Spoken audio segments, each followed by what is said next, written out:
şişme handu hastay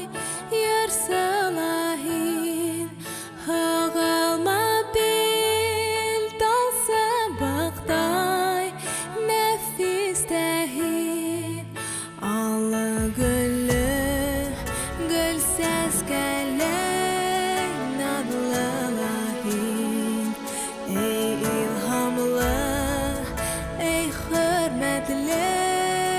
başkurt deli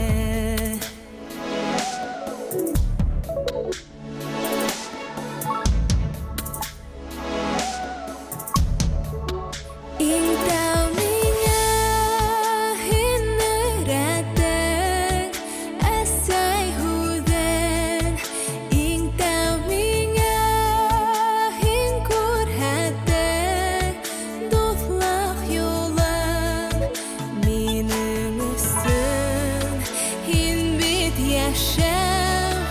baxt udel menge yaşa ey hüyüklü başkurt dili